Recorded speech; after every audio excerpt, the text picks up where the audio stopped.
Maunang nag-ingon ang Bible nga samtang buhi pa ang tao, kinahanglan hinulsulan niya ang iyang mga sala ug manigurado sa iyang kaluwasan pinaagi sa pagdawat o pagtuo kang Kristo Jesus. Ingon ang John 3:16, kay gihigugma sa Dios ang kalibutan sa pagkaagi nga gihatag niya ang iyang anak nga bugtong aron ang tanan nga mutuo kaniya dili maimpyerno kundili may kinabuhi nga walay katapusan. Sa verse 18, ang mutuo kaniya dili hinukman sa silot, apan ang dili mutuo kaniya ginahukman na sa silot, kay siya wala mutuo sa ngalan sa bugtong nga anak sa Dios. Sumala pa sa artikulo sa ato ang kredong Katoliko, nagatuo ako kang Jesucristo ang iyang bugtong anak atong Ginoo. Gipanamkon siya sa lalang si Espiritu Santo, natawag gikan ni Maria nga ulay, naganto sa sugo ni Poncio Pilato, ilansang sa krus, namatay o gilubog, etc.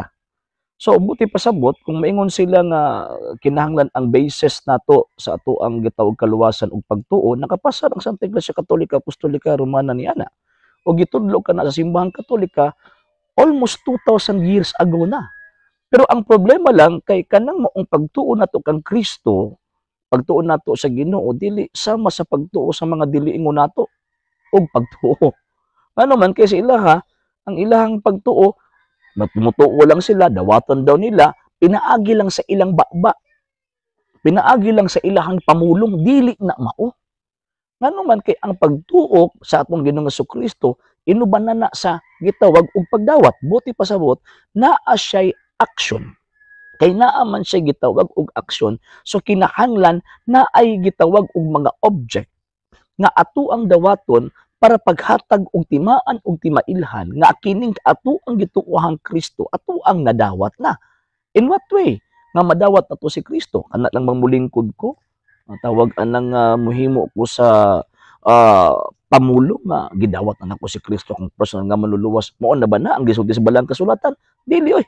Nakikitudlo ang mga apostol nga dili dapat lubago ni bisan kinsang tao nga motudlo. Ngano man tungod kay ingon pa San Pablo, bisan gani kami usa ka anghel magtudlog ebanghelyo nga lahi sa among giwali ipatunglo.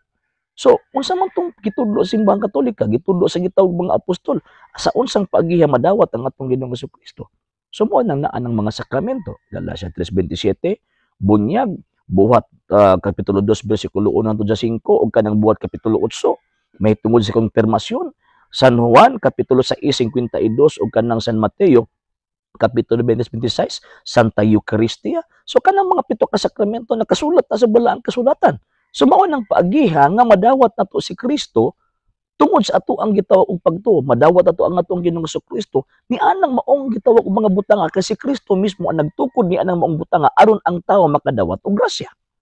So, kung maingon sila nga pagtuo kang Kristo, ato ka na nang gibuhat. Gibuhat na simbahang Katolika for almost 2,000 years ago na. Pero sila, kanang ilang yung nga pagtuo nga mulingkod lang, magtuo ko ang mata niya, pagkahuman, magdamgo dayon, mag-ilusyon dayon nga gidawat na nako si Kristo kung puson nga manluluwas, dili ka na magitudlo sa balaang kasulatan. Mabitaw nga sa panahon sa adlaw sa gitawag og mga kalag, mo nang nihatag ta og pagsimba sa Dios, nangaliyupo ta sa Dios, naghangyo ta sa Dios sa kadtong mga kalag sa mga nangamatay na.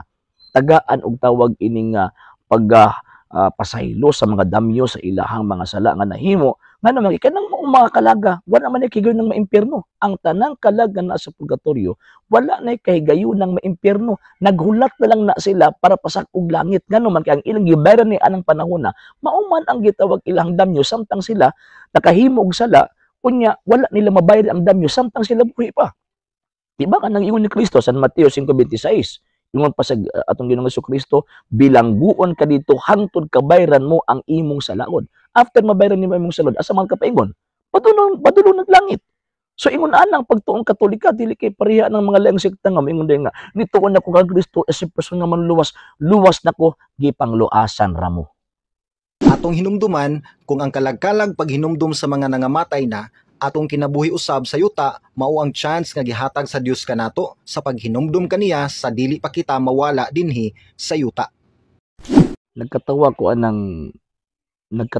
anang ilahang giingon nga paghinumdum sa tuang Ginoong Jesucristo or pagdawat ng Ginoong Jesucristo. Sa tinuod lang, wala nila gitudlo nga dawaton ang Kristo. Sa baba na nagitudlo nga dawaton ang Kristo, pero sa tinuod na kinabuhi, wala nila gidawat ang Kristo. Nga naman, wala man sila misa. Wala man lagi hinumduman ang Ginoong Kristo. Dili ba? Ingon sa atong Ginoong Kristo, San Lucas 22, ingon pa sa Ginoong Kristo, do this in remembrance of me. Buhata kini sa paghandom kanako. So ang mga Katoliko, adlaw-adlaw gihandom si Kristo, ilabi na karong panahon na, November 2, at gagawas ang gihandom nato, ang mga kalag sa mga nangamatay na, giampo nato ang ilahang mga kalag, gihandom nato si Kristo, na pinaagi ni anang maong Santa Eucharistia, ato ang gidawat ang Kristo at the same time nakadawat og indulhensya kadtong mga kalag sa mga nangamatay na. Pinaagi sa ato ang gitawag og pag-ampo. Ano man kay mo man nakasulti sa balang kasulatan. Kita mga Katoliko manggod mga higala mga igsuon dili man gutasaman nila nga napuno og ilusyon ba, napuno og damgo. Kini mga laing sekta manggod ang ilahang pagtulunan, ang ilahang pagtuo napuno og damgo, puro ra damgo, puro ra claim, pero wala sila gihatag nga gitawag og prueba, walay pagprueba. Dili sama sa Iglesia Katolika Apostolika Romana naa siya gitawag og claim pero naa sa usay gitawag og proof. Naatay prueba. Kini ato ang pagsaulog every November 2 adlaw sa gitawag mga kalag. Namaguti pagtuo mga higalag mga igsuon. Na every sala nga mahimo sa tao naagyon na siya damyos. Kanang sala magud ang epekto magud ni ana naa siya guilt, naapod siya damage. Katong gitawag og guilt, sumala sa bala ang kasulatan, matangtang na pinaagi sa gitawag og nakasulat sa giingon sa atong Ginoong Kristo sa Juan kapitulo 20 bersikulo 21 hangtod sa 23, ingon pa sa atong Ginoong Kristo, si bisan kinsang sala nga inyong pasayloon kini na pasaylo, si bisan kinsang sala nga dili ninyo pasayloon dili usab kini mapasaylo. Mao nang gitawag simbang Katolika og sakramento sa gitawag og kumpisal. So ni anang panahon na matangtang ang ato ang guilt. Pero ang problema, diha ni ana pong panahon na wa pa matangtang ang ato ang gitawag og damage. So samtang kita buhi pa, kanang giingon nila nga samtang kita buhi pa mangandam ta, yes, kinahanglan bayaran nato ang mga damyo sa atong mga sala pinaagi sa pagbuhat nato og kanang corporal and spiritual works of mercy. So kanang spiritual works of mercy mo kanang debosyon nato sa Dios, pag simba, pangumpisal, pagdawat sa mga sakramento, unya pagkahuman, paghimo sa og kini pagampo alang sa mga nangamatay na, unang corporal works of mercy. Ikaduha ka ng spiritual works of mercy rather. Ikaduha ka ng corporal works of mercy kanang pagbuhat og maayo sa isig ka tawo aron tawag ining paghimo og paghimo og paghimo og maayo sa atong isig ka tawo. At the same time makadawat pud sabta sa pagpapas sa ato ang damyo sa ato ang gitawag og sala. Unya kung di nato nababayaran samtang kita buhi pa katong atong mga damyo sa sala nga atong gihimo, kung di nato nababayaran dito nato nabayaran sa gitawag og purgatorio. So tungod ni ana mo na kita mga Katoliko nag-amputa ngadto sa Dios para sa ilang mga kalag, ano man kana mga kalagan na sa purgatorio. Di na sila makabayad na sa ilang damyo. Skip. Human naman ang ilang kinabuhi aning human naman ang ilang kinabuhi aning kinabuhi. Human naman.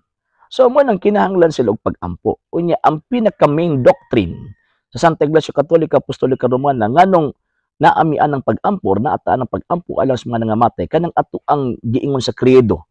Nagatuo ako sa Espiritu Santo, sa Santos Katolikong Simbahan, sa panag-ambit sa mga santos. So, kanang communion of saints. So, kanang communion of saints, mo nang naghatag pahimugat nga naay relasyon ang naa sa langit, ang naa sa purgatorio ug naa sa gitawag og yuta. Kita mga nakigbisog pa ni ining kinabuhian, nag-ampo ta sa Dios para sa mga kalag. Nya kadto mga santos pud nag-ampo pud usab alang pud nato. Kadto pong gitawag og mga santos nag-ampo usab para pud sa mga kalag nga naa sa gitawag og purgatorio. Ug kadto mga purgatorio nag-ampo pud sila sa Dios para pud nato nga para kita pud mag-ampo pud sa Dios para didto nila. So ingon ana ang kinabuhi sa Iglesia Katolika Apostolika Romana, mo bitaw ang simbang Katoliko gitawag sa mistikong lawas ni Kristo. Nga naman tungod kay naa dinhi ang misteryo. Misteryo sa pakagiusa uban mismo sa Dios. So mao ni ang simbahan gitukod ni Kristo. Dili sama sa mga migo nato o mga higala nato nga mga dili Katoliko nga nagunahon na sila nga tinuod sila nga iyan ni Kristo nya pagkahuman wa nilabot tong mga patay na nilang mga igsuon. Wala ka mo mga Katoliko, kita mga Katoliko, kung nagunahon na ta, nga mubiya ta ni ining maong simbahan na ayon na lang gyud ngano man kay kung dito ta sa ila maimpas gyud ta diri ta simbahang katolika ngano man tungod kay makasiguro ta nga ang atong kalag maluwas kay isiguro simbahang katolika nga maluwas ang ato ang kalag sa butang nga diin makadawat ta grasya at the same time kinahanglan ta mo cooperate ni anang maong grasya kay mao man nagitulo sa tuang Ginoo mo cooperate mo dawat ni anang maong grasya pinaagi sa pagtulunan sa Santa Iglesia Katolika Apostolika Romana o pinaagi sa pagdawat sa mga grasya nga gitukod ni Kristo gibutang niya diya sa iyahang gitawag og simbahan. So mo na mga higala ug mga igsoon masiguro ang kaluwasan kung nakas Katoliko nung ka nga naa ka sa gawas kay wala gyud sila klaro.